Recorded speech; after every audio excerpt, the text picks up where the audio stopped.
Guys, dahil naubos ang gasol namin, luto ako kay call center. Dahil nung isang araw, sabi ko, paubos na yung gasol namin. Todo luto pa din siya.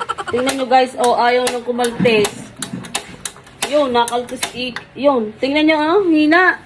Ko po, punta na ako ngayon kay call center. Yan o, maghahakot na kami ng pang kay call center dahil naubos. Luto. Wala kasi kami mabilhan. Kagabi pa kami nabili. Eh, hindi pa nadating. Naubusan kami ng gasol.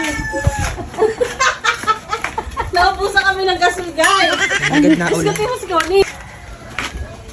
Guys, naubusan kami ng gasol. Makikiluto kami kay call center. Makikiluto. Naubusan ng gasol. Ngalay na ako, ang sakit mo.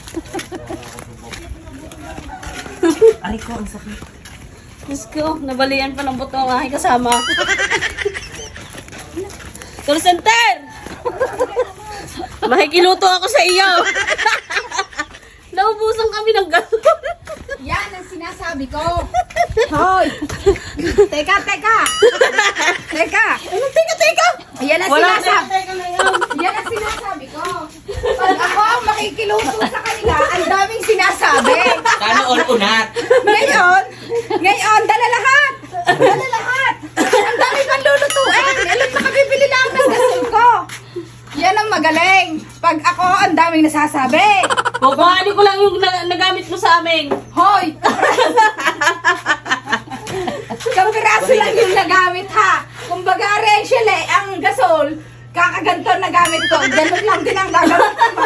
Luto at hindi, yan ay tatanggalin mo. Kailangan maluto dahil ang sinaing mo naluto.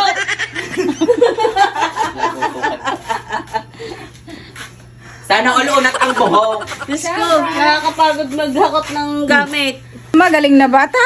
Magandang hair. Sana all unat.